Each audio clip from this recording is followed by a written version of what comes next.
Jangan lupa subscribe YouTube channel Metro TV News dan jangan lupa nyalakan notifikasinya.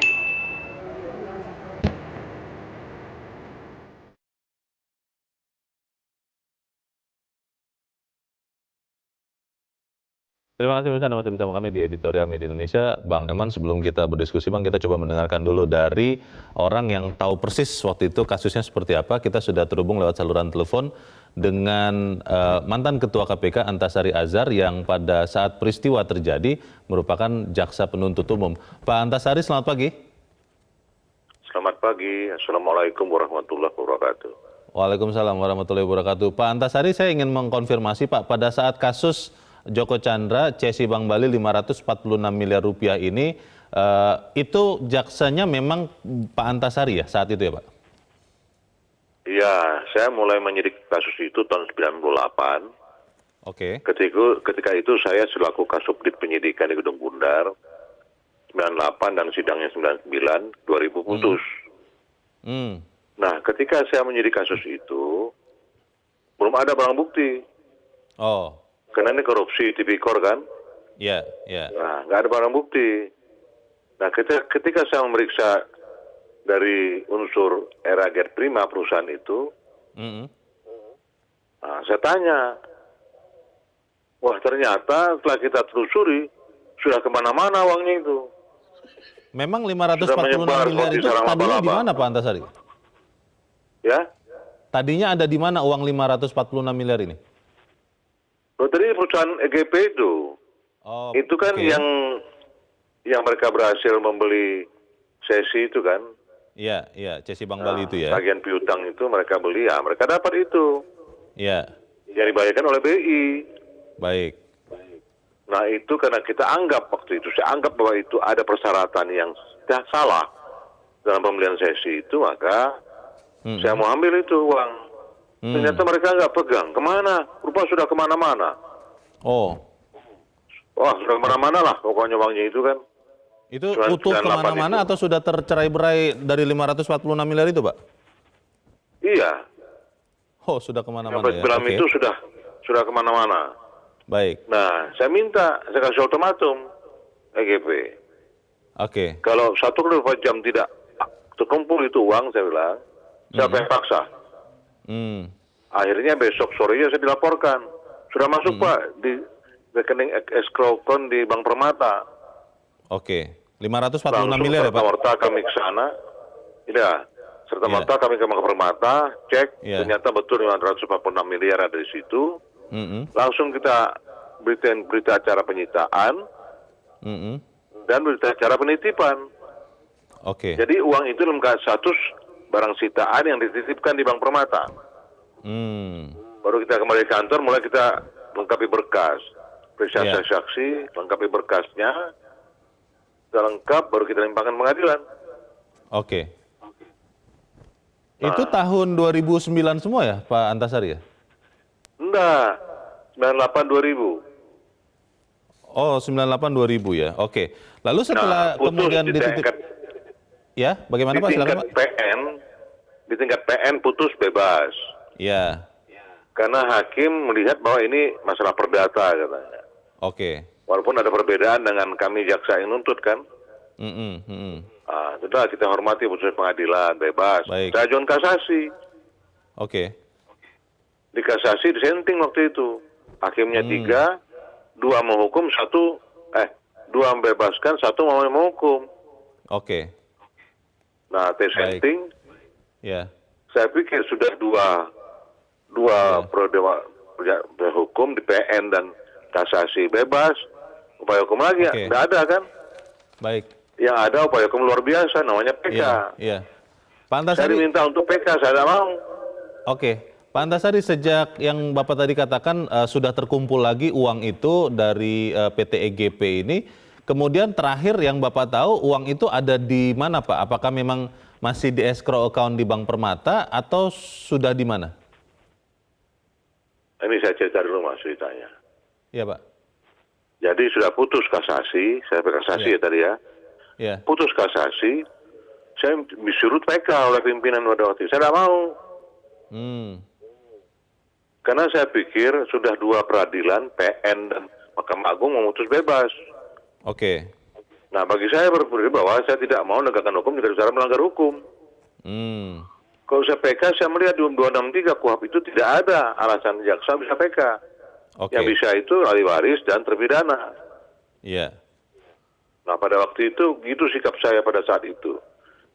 Tidak artinya saya berpihak kemanapun, tidak. Saya berpihak pada hukum. Iya, iya. Dan tidak pun tidak disalahkan orang untuk menang perkara, kan? Baik. Tapi waktu itu kemudian PK ya, Pak? Jadi kasasi itu inkrah, kan? Iya. Nah, karena inkrah, saya ingat barang bukti itu. Oh. Paling tidak suatu ketika saya akan laksanakan eksekusinya. Iya. Nah, saya komunikasi dengan Bank Permata. Supaya Bank Permata keluarkan barang bukti yang saya titipkan. Iya. Untuk kepentingan saya eksekusi. Kemana saya eksekusi, lihatlah perkembangan kasusnya. Iya. Nah, waktu itu Bank Permata tidak berkeinginan untuk mengeluarkan. Oh, karena? Nah, sampai adakan pertemuan waktu itu tiga pihak. Iya. Kami jaksa, Bank Permata diwakil oleh Dirutnya waktu itu Agus Marto, Iya. dan BPPN. Iya. Mudah-mudahan Pak Agus masih ingat ini, kalau beliau mendengar pagi ini ya. Hasilnya apa, Pak? Waktu itu saya minta Pak Agus Marto selaku Dirut Bank Permata, saya beberkan ini loh berita acara penyitaan saya, dan ini berita acara penitipan saya. Baik. Jadi uang 546 itu ada di bank Anda itu sebagai barang titipan, barang bukti. Oke. Nah, saya minta itu dikeluarkan, akan saya tempatkan di satu bank BUMN yang memudahkan saya nanti untuk eksekusi. Baik. Kenapa saya tidak mau tetap di Bank Permata? Kan Bank Permata dulunya Bank Bali, kan? Iya, iya, iya. Ada semacam konflik of interest. Oke. Nah, Marto tetap berkeras tidak mau keluarkan itu. Tidak mau keluarkan itu. Akhirnya, itu sudah 2002 itu, Pak. Oke, tahun 2002 ya? Itu sudah 2002, saya sudah pindah dari Gunung Muda, sudah ke selatan, sudah ke DKI, sudah ke Riau, masuk ke Kejaksaan Agung sebagai Kapuspen. Iya, iya. Nah, Kajari Jakarta Selatan waktu itu almarhum Purwanto nemui saya. Pak, bagaimana itu barang bukti? Mana Bang Bali itu? Ah, iya saya ingat. Akhirnya mereka ikut pertemuan. Nah, besoknya saya di kantor Puspen ditanya wartawan. Saya sampaikan bahwa kalau Pak Agus Marto selaku Direktur Bank Permata tidak mengeluarkan barang bukti itu, yang saya minta itu sama dengan perbuatan pidana menggelapkan barang bukti, saya katakan gitu. Baik. Saya akan laporkan. Baik. Terakhir Tapi seperti apa belum Pak? saya Posisi laporkan, terakhirnya? saya sudah di... Maaf Pak Antasari, waktu kita mungkin tidak terlalu banyak Pak. Kalau boleh tahu Pak, terakhir seperti apa Pak? Posisi uang itu ada di mana? Nah, sekarang ribut, ya kan? Iya. Ribut di Kejaksaan, ribut di Mabespori, ribut di Lurah, segala macam ini. Saya jadi bingung. Loh, mohon maaf dengan segala hormat kepada teman-teman di Kejaksaan. Tidak maksud saya bercerita ini adalah untuk menyudutkan, tidak. Semata-mata ingin transparansi aja. Oh, oke. Baik. Kok 2008? Ya, ya. 2000 saya sudah kasasi.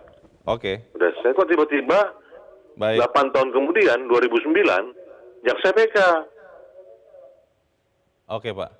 Baik, Nah, terima kasih menang. Pak. Oke, Pak Antasari, mohon maaf Pak, waktu kita tidak terlalu banyak, tapi kami berterima kasih karena Anda sudah menjelaskan duduk perkara yang sesungguhnya. Terima kasih Pak Antasari Ashar sudah bergabung bersama kami. Selamat pagi Pak Antasari.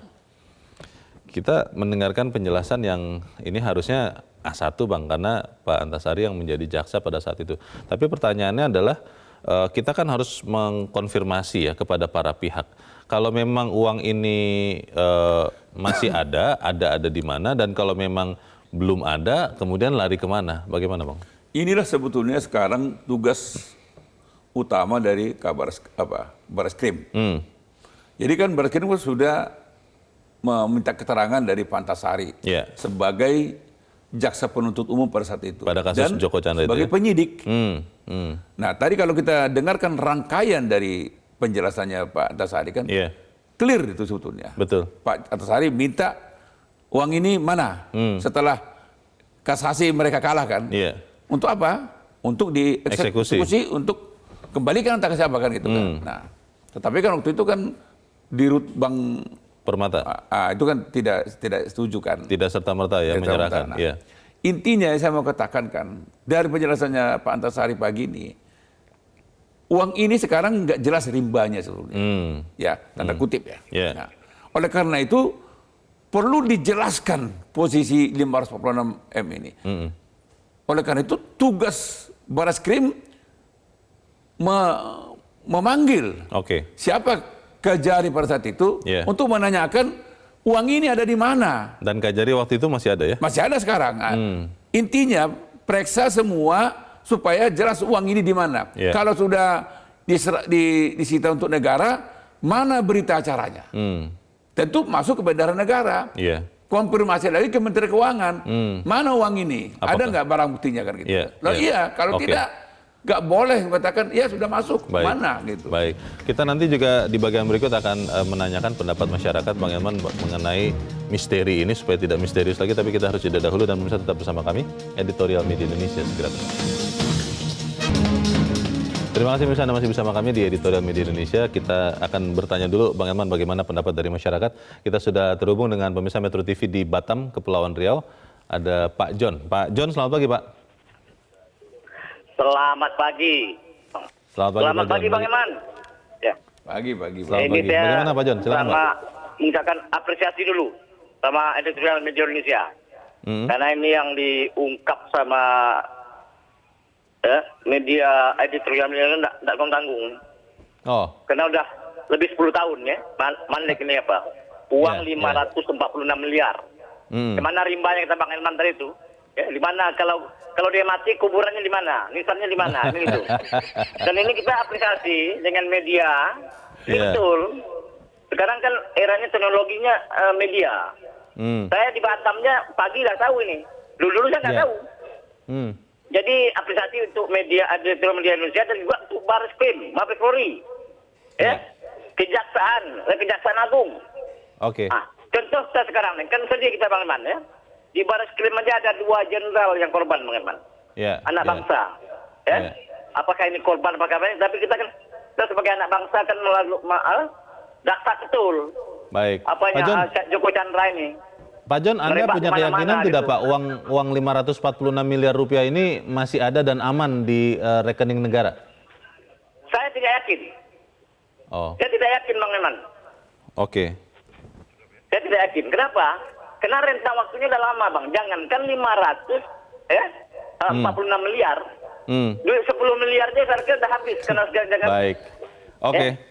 Kita harapkan uang ini masih ada dan di rekening negara. Terima kasih Pak John dari Batam, Kepulauan Riau. Di belakang Pak John ada Pak Nugroho di Jakarta. Pak Nugroho, selamat pagi. Selamat pagi Bung Herman, selamat pagi Bung Leonard. Ini yang kita terus harus pelototin Pak.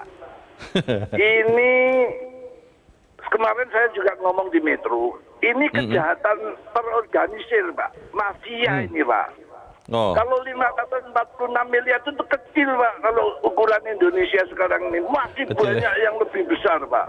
oke. Oleh karena itu harus dibuka dengan terang.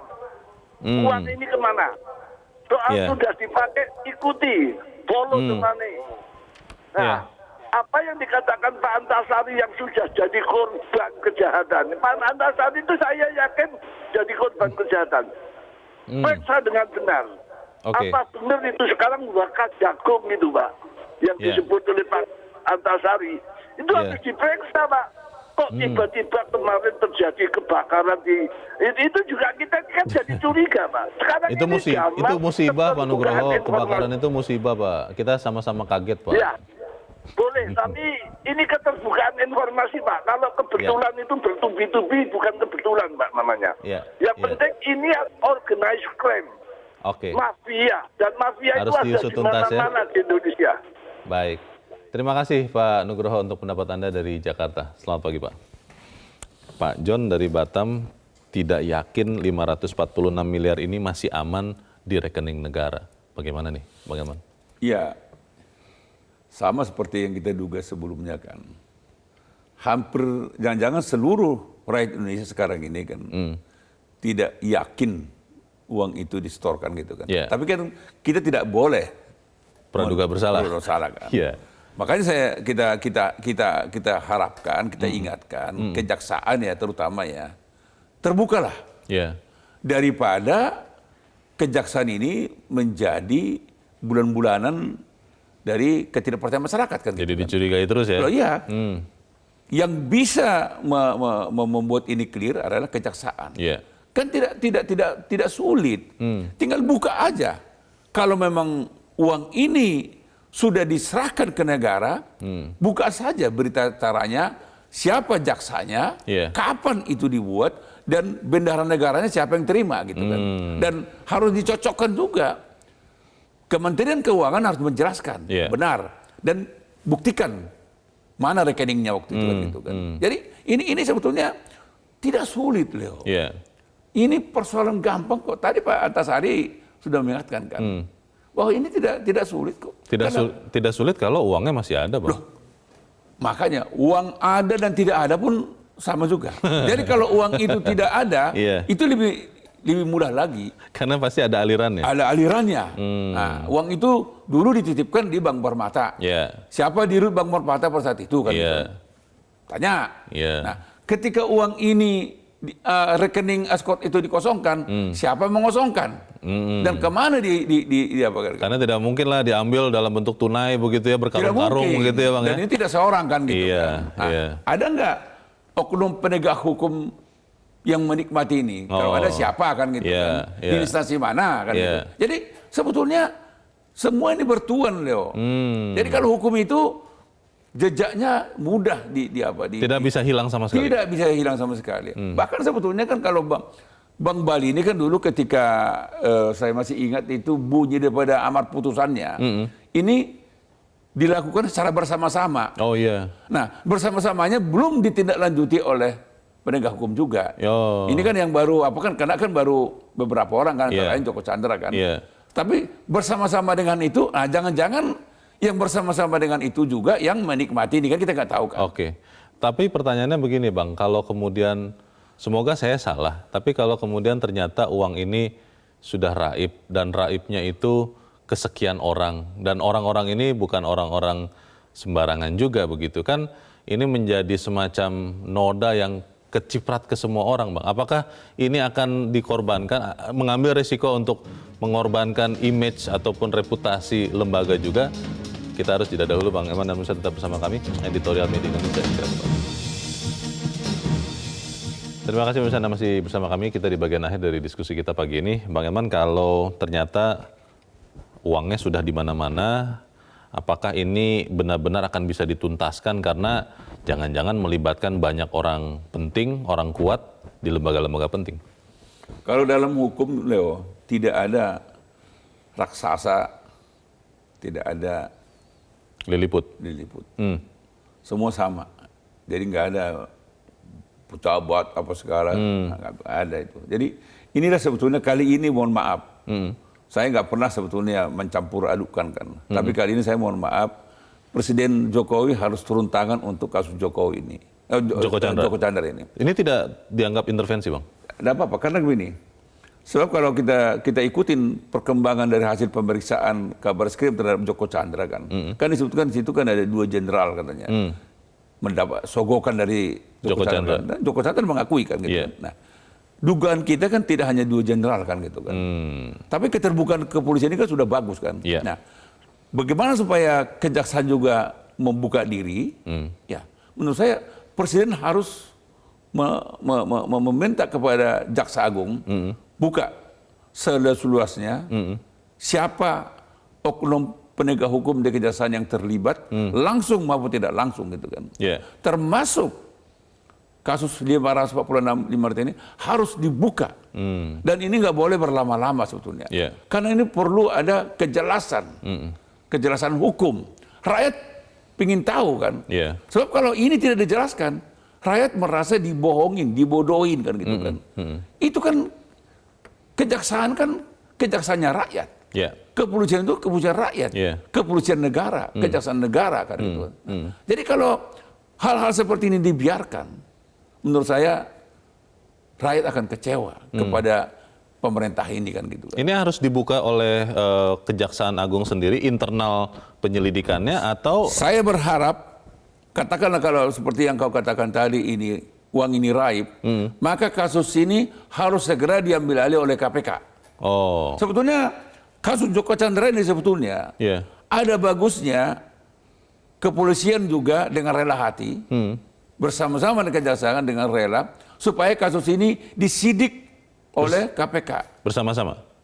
Boleh bersama-sama tapi leadnya, lokomotifnya KPK. Supaya apa, Bang? Supaya orang lebih percaya gitu kan. Karena orang luar yang Karena orang luar memeriksa. kan.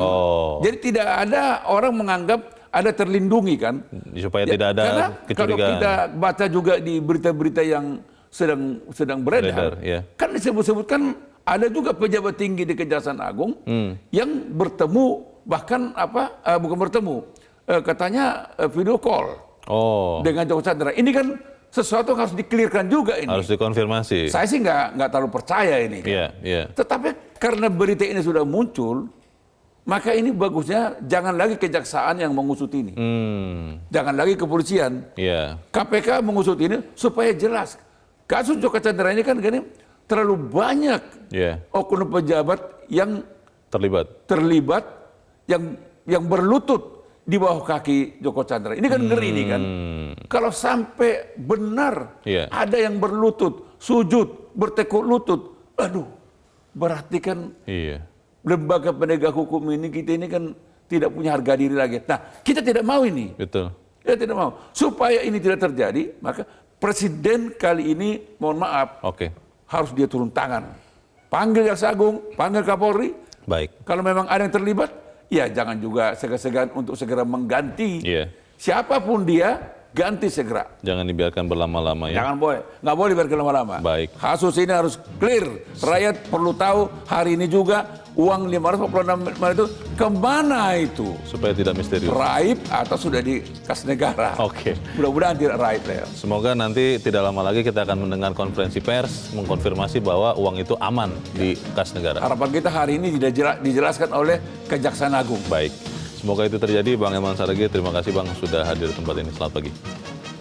Pemirsa, sebagai penegak hukum, Kejaksaan pasti paham bahwa penyelesaian perkara harusnya dilakukan secara cepat demi terpenuhi asas kepastian hukum. Kejaksaan harus tunjukkan secara transparan bahwa eksekusi memang sudah dilakukan sesuai dengan ketentuan. Kita tunggu sama-sama kelanjutan dari kasus ini. Saya Leonard Samosir, terima kasih Anda sudah menyaksikan.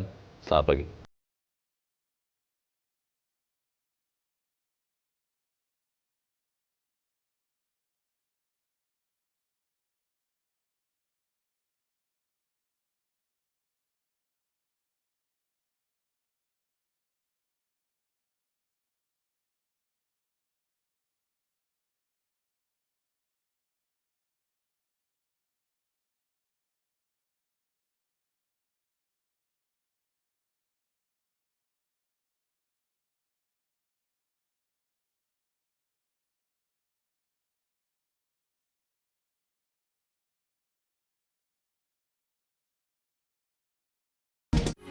Metro TV, knowledge to elevate.